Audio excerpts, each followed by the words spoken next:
You may be wondering why I'm doing this video. Like, it does seem pretty similar to the first one I did about the ranking of ships, but they were the most popular ships, like the ones on AO3 that were the most written about. This one is underrated ships that I personally like, and if you're watching this and you happen to be someone that I text on the regular, I'm sure I'm about to remind you of a lot of thirsting that you forgot about. What can I say? I'm extremely suggestible when it comes to ships. You can just tell me anything about anything you ship, and I'll probably be joining you right there with it. Train pirate, I'm looking at you, you Josie Zarah loving rascal.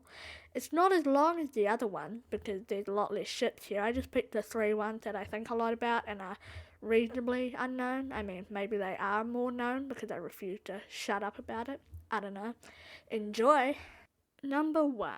Audrey Zarah.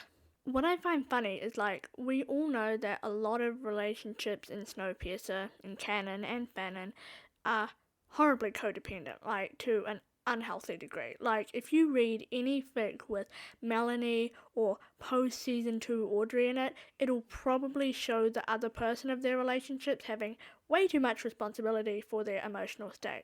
And now that I'm looking at all my Audrey and Zarah fics, I realise they're showing the same thing, with maybe the exception of Kanwa, which is the one with Audrey and Zarah's baby. They're all like that. They all show Audrey and Zarah being extremely codependent on each other, though I would say Audrey shows it more.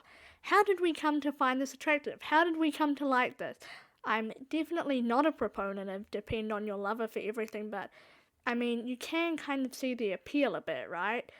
Yet it makes no sense. I mean, they both love each other, but they're just very traumatized. They kind of have to rely on each other because there's no one else to rely on. And this is also an apocalypse situation, so they get a pass.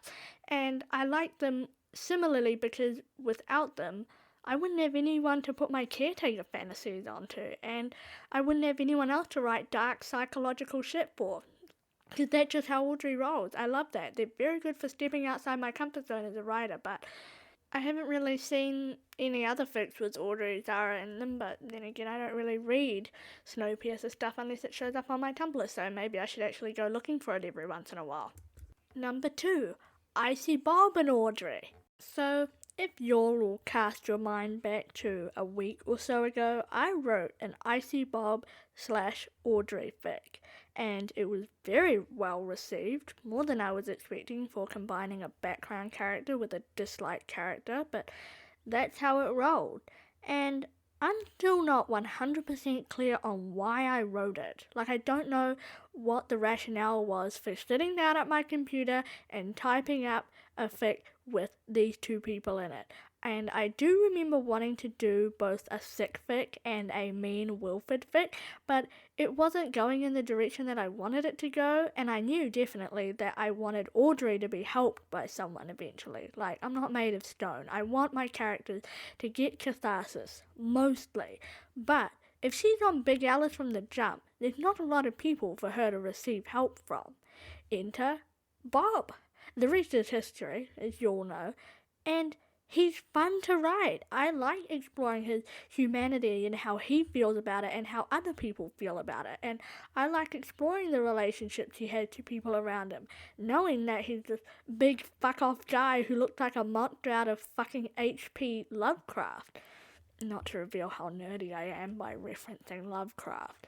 And it's not obvious, you know? It's kind of semi-surface level with what we see in the show, but you gotta build on that shit. It's just something that's begging to be explored more.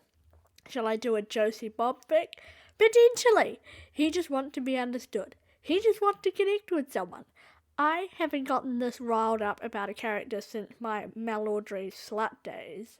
My friend Anna will tell you those days never ended, but that's not for me to decide, frankly. I just love him so much already, and I'm so mad that he's dead before I got a chance to enjoy him as a character organically, like watching it live.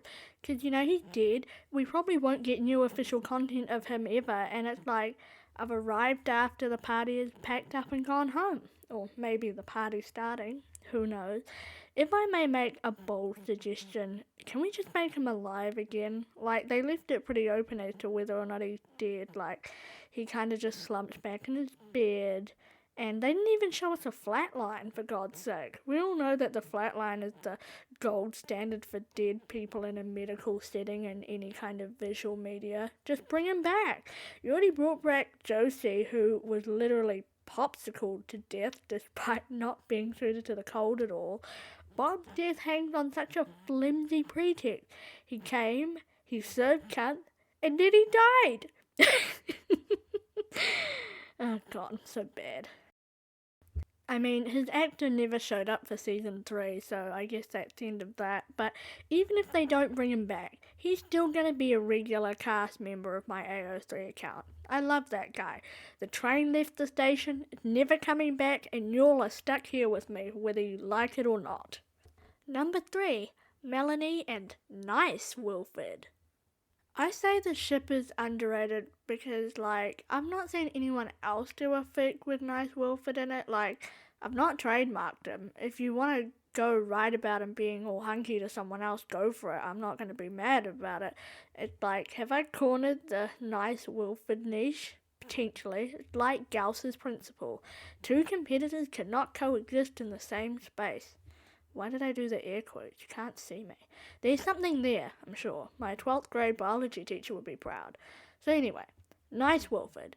The original Wilford from the show is still pretty cool. I mean, aside from the fact that he's a raging dick, he's still got a lot of other cool qualities you could like, because he's huggable, he dresses nicely, he's got a flair for having fun, he's got that smooth-ass British accent. Wait, hold on. I just mixed up the scripts. That wasn't for this video. That was from Why I'd Let Wilford Ravish Me. Okay, moving on. So, if he wasn't a bastard, he'd be pretty cool, right? Take the meanness away, and you have a pretty cool guy. Add some caring and kindness into the mix, sizzle, sizzle, pop, pop, and boom, a himbo. That's exactly what he is. You can't convince me otherwise. And not only that, you get to pair him with the characters who need the most comfort in their lives. Like Melanie. She's got this big soft guy to take care of her when she's struggling. Who doesn't want that for her? It's just such a soft, lovely dynamic to write and read. I honestly want the actual Wilford to hug her just once. Maybe he regrets sending her to die. He picks her up and he just hugs her and gives her a little kiss on the forehead. Wouldn't that be nice to see? No? Okay, I don't know. So there's my 3 underrated Snowpiercer ships. There's more, but I didn't really want to repeat characters too much, and I kind of wanted to only pick ships that I could reasonably say a lot about. And, it's not very long, but I still like this video. And also, maybe these ships will change. Maybe after that last Icy Bob fic, I'll forget about him for the next 6 months and move on to someone else. And with Fictober coming up and the Melanie Zarah fic, which I am frankly more invested in than I ever thought I'd be, maybe they'll be my next underrated ship. I don't know. So, peace out. Hope you enjoyed the video.